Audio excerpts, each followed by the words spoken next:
অদ্ভুত একটা ঘটনা ঘটলো, সেটা হচ্ছে সায়ান্ট ডিএলএম। আমরা অনেকেই নাম শুনেছি সায়ান্ট ডিএলএম এর, এবং অনেকেই আমরা রিসার্চও করেছি এর ওপরে। সায়ান্ট ডিএলএম গতকাল যে রেজাল্ট বেরোলো অত্যন্ত খারাপ অবস্থা, 28% নেট প্রফিট ডিক্লাইন করে গেছে। বেশ উল্টো পক্ষে দেখা গেল টাটা এলএক্সি, একটা বিখ্যাত কোম্পানি টাটা গ্রুপের, এবং শুধু তাই বলে নয়, কোম্পানিটা কিন্তু প্রফিট করলো, ভালো প্রফিট হলো, কোনো অংশে খারাপ নয়। আমি যদি এর মানে গ্রোথ দেখি, সেলস গ্রোথ 908 কোটি যেটা ছিল 994 কোটিতে সেলস গ্রোথ বাড়লো। প্রফিট ছিল 132 কোটি, সেখান থেকে হলো 220 কোটি, বিরাট জাম্প। শুধু তাই না, লাস্ট কোয়ার্টারে দেখলাম 109 কোটি ছিল লাস্ট কোয়ার্টারে, প্রায় ডবলের কাছে করে ফেললো এই কোয়ার্টারে, দুর্দান্ত ব্যাপার। কিন্তু সবচেয়ে বড় কিন্তুটা এখানে, আজকে মার্কেট পুরো টোটালি ডিফারেন্ট হতে তো রিয়াকশন করলো। দেখতে পেলাম সায়ান ডিএলএম এত জঘন্য রেজাল্ট করেছে, 28% নেগেটিভ, সেই কোম্পানিটা আজকে 5%-এর কাছাকাছি জাম্প করলো ঠিক এই মুহূর্তে। অপরপক্ষে টাটা এলএক্সি যেখানে এক্সপেক্ট করা গেছিল বিরাট কিছু হবে, সেই কোম্পানিটা দেখতে পেলাম যে প্রায় 4%-এর বেশি, নিয়ার অ্যাবাউট তো 5% ডিক্লাইন করে গেছে। প্রশ্ন এলো তাহলে কেন? আজকের এই পার্টিকুলার ভিডিওর মধ্যে টোটালি কম্পারেটিভ অ্যানালিসিস করব দুটো কোম্পানিকে, এবং কোম্পানিটা কিভাবে কাজ করছে, প্রফিটেবিলিটি কি, বিজনেস কি, গ্রোথ কিভাবে হচ্ছে, ফিউচার কি রয়েছে, ম্যানেজমেন্ট কি মনে করছে, কেন ম্যানেজমেন্ট এফিসিয়েন্সি কোন জায়গায় বেশি কোথায় কম রয়েছে, এই সমস্তগুলো বিষয়গুলোকে নিয়ে কিন্তু আজকের ভিডিওটা রয়েছে। This is only for educational purpose, no buy sell before investing please consult yourself or your advisor, past return current guarantee future performances. সবচেয়ে বড় গুরুত্বপূর্ণ যে পয়েন্টটা বেরোলো সেটা হলো গতকাল রাতে যে রেজাল্টটা এলো, সেই রেজাল্টটা কিন্তু অদ্ভুত।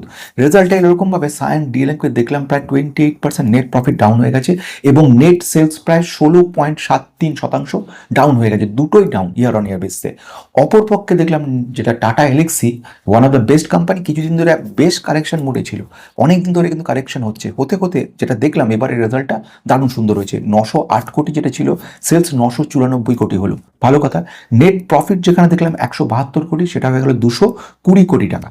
এবং শুধু তাই না, গত কোয়ার্টারের থেকেও ভালো করেছে, গত কোয়ার্টারে 109 ছিল, তার মানে প্রায় ডবল করেছে, 200% জাম্প করেছে। এত কিছু থাকা সত্ত্বেও আমরা দেখতে পাচ্ছি যে সায়ান ডিএলএম আজকে দারুণ রেজাল্ট দেখাচ্ছে। কেন?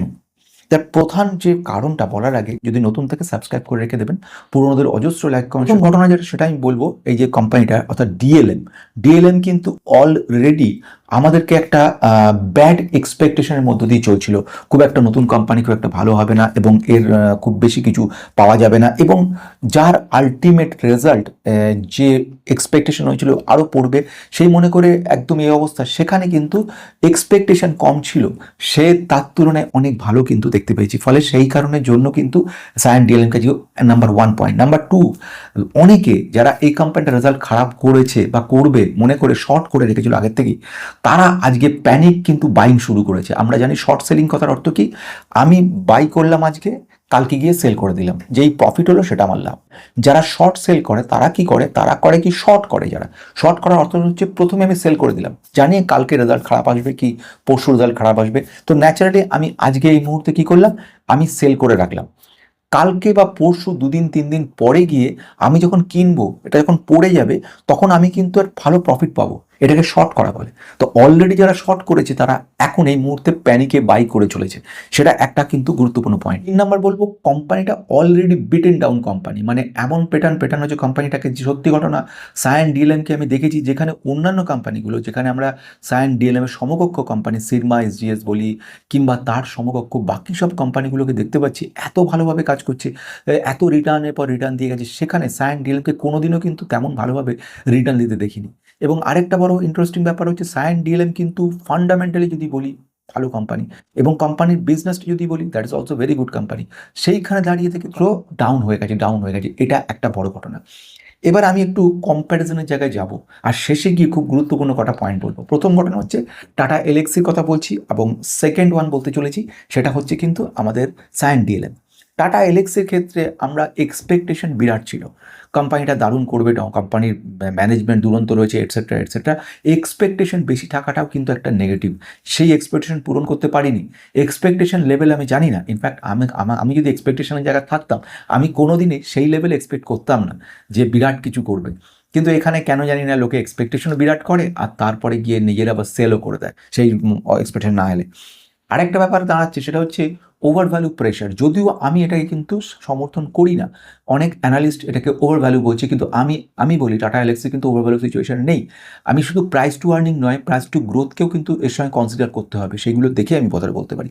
3 নাম্বার কথা বলবো সেটা হচ্ছে প্রফিট বুকিং। অনেক বড় বড় যারা রিটেলার রয়েছেন তারা কিন্তু প্রফিট বুক করে নেয় বড় বড় কোম্পানি, ছোটো কোম্পানি তারা প্রফিট বুক এখনই করে না, তারা রেখে দেয় লং টার্মে।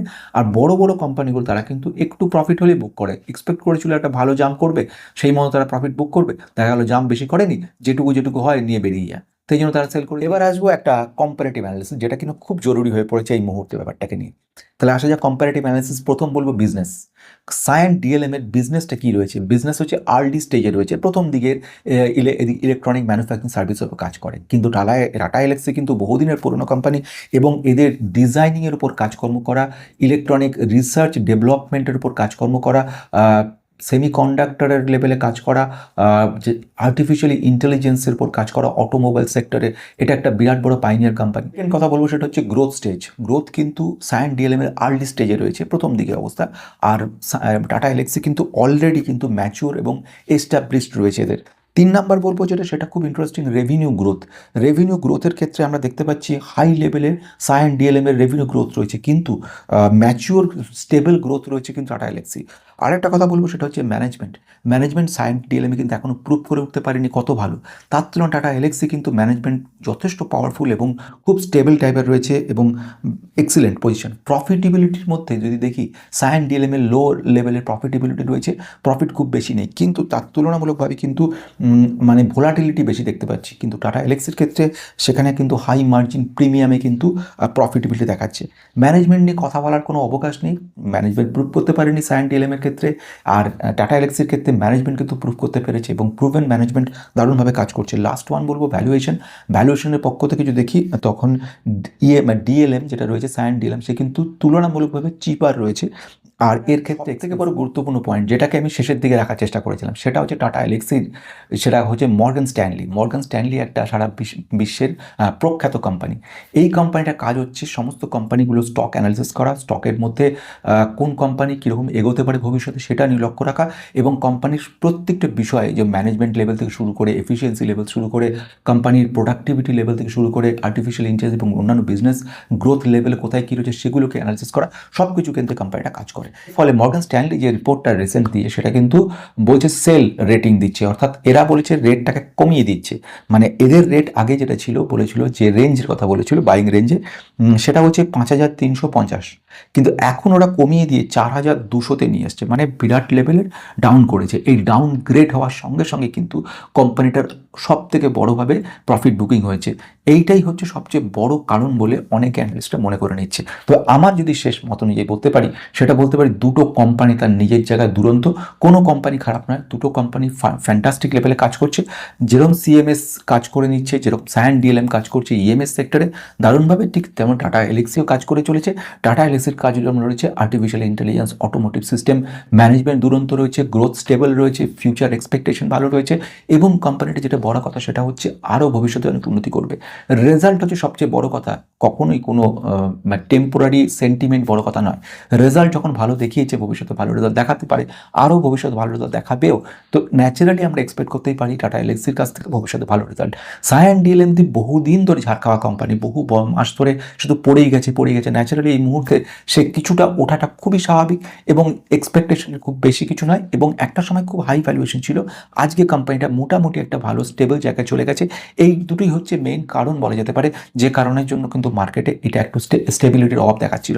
আলটিমেটলি আমি যেটা মনে করি, দুটোই দুর্দান্ত কোম্পানি, তার নিজের জায়গায় ফ্যান্টাস্টিক হয়। যে কিনে রেখেছেন কোনো মতে সেল করার দরকার নেই, কন্টিনিউ দেখুন, ভবিষ্যতে দুটোই ভালো করবে।